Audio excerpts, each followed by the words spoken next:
নমস্কার বন্ধুরা, সবাই কেমন আছো? আশা করি সবাই ভালো আছো। আমি আজকে বাজারে গেছিলাম, বাজার থেকে কি মাছ নিয়ে এসেছি দেখো বন্ধুরা।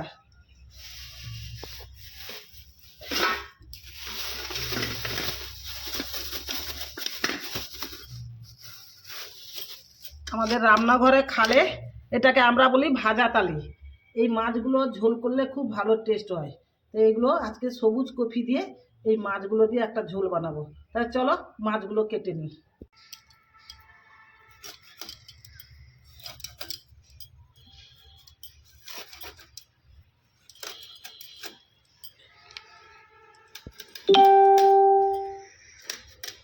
তো বন্ধুরা, মাছ কাটা হয়ে গেছে, এবারে ধুয়ে নিয়ে আসি। এগুলো তো ঝোলের জন্য এনেছি ভাজা তালি, আর এগুলো এনেছি ভাজা গরম গরম খাওয়ার জন্য। তা চলো মাছগুলো ধুয়ে নিয়ে আসি। মাছগুলো ধুয়ে নিয়েছি, এবারে হলুদ নুন নিয়ে মাখিয়ে দিব।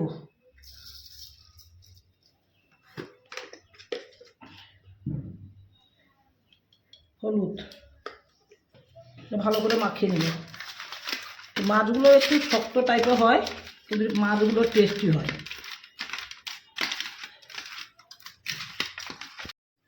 কড়া বসিয়ে দিয়েছি, কড়াতে তেল দিয়ে দেব।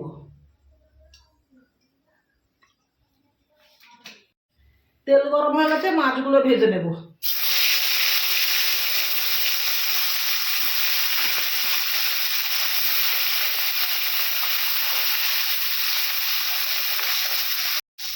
মাছগুলো একটু উল্টে দিব।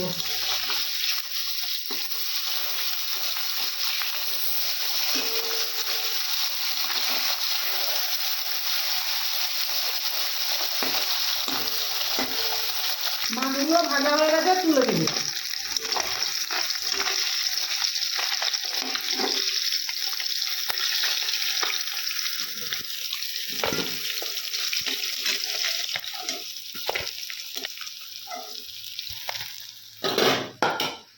এইভাবে সব মাছগুলো ভেজে নেব। সব মাছগুলো ভাজা হয়ে গেল, তুলে নেব।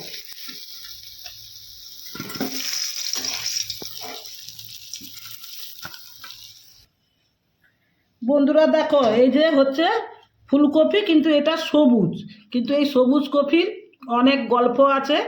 আমি এই কপিগুলো কোনোদিন বাজার থেকে আমি আনতাম না, কারণ আমি ভাবতাম যে এই কপির তরকারি রান্না করলে তরকারিটাই সবুজ হয়ে যাবে। এটাই আমার মাথায় ছিল। কিন্তু না, আমার মেয়ে বম্বেতে থাকে, ওকে আমি ফোন করলাম, আমাদের রান্নাঘরে বাজারে সবুজ কপি উঠেছে। বলছে মা, ও তো খুব ভালো কপি, এই কপিগুলো একদিন তুমি জিরা ঝোল করবে, জিরা বাটা আদা বাটা দিয়ে, তাহলে খুব সুন্দর লাগবে। তাই আজকে বাজারে গিয়ে খুঁজলাম, কপিটা উঠেনি। বালিশাই বাজার থেকে আমি 40 টাকা দিয়ে একটা নিয়ে এসেছি।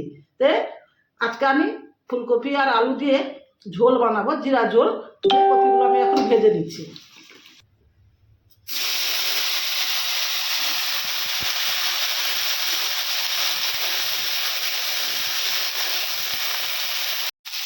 কপিগুলো হালকা ভাজা হয়ে গেছে, এবার লম্বা লম্বা করে আলু কেটে নিয়েছি, আলুগুলোও সঙ্গে ভেজে নেব।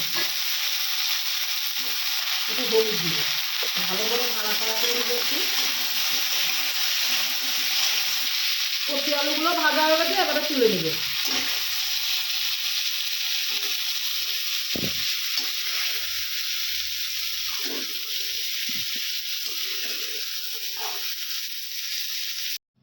সেই কড়াতে একটু তেল দিয়ে দিব। এবারে দিয়ে দিব কুচানো পেঁয়াজ, 4টে কাঁচা লঙ্কা,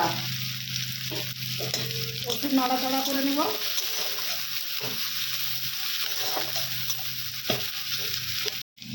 পেঁয়াজটা লাল হয়ে গেছে, এবারে দিয়ে দিব আমি আদা বাটা।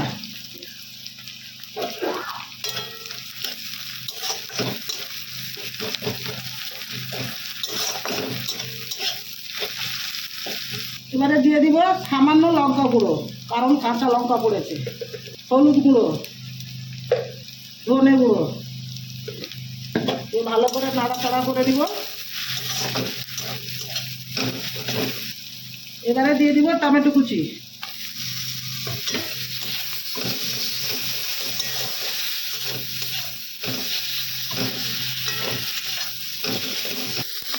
এবারে দিব সামান্য জল। ভেজে রাখা কপি আর আলু দিয়ে দিব। ভালো করে নাড়াচাড়া করে নিব।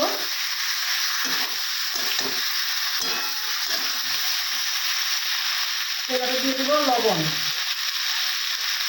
ভালো করে কষাবো।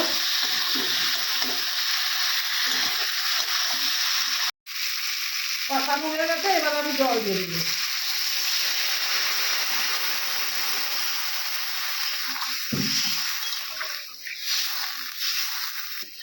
ঢাকা দিয়ে দেব। ঢাকা খুলে দেখবো তরকারিটা কত দূর হয়েছে।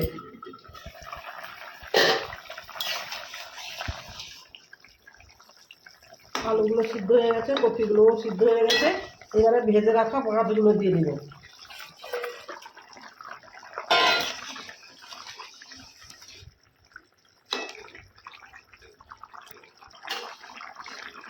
এখানে বেটে রাখা জিরা দিয়ে দিচ্ছি, কারণ এটা আমি পাতলা ঝোল করছি। জিরে বাটা দিয়ে দিচ্ছি, ধনে বাটা দিয়ে দিচ্ছি। তরকারিটা হয়ে গেছে, এবারে আমি নামিয়ে দেবো। বন্ধুরা, ভিডিওটা যদি ভালো লাগে লাইক কমেন্ট শেয়ার করবে।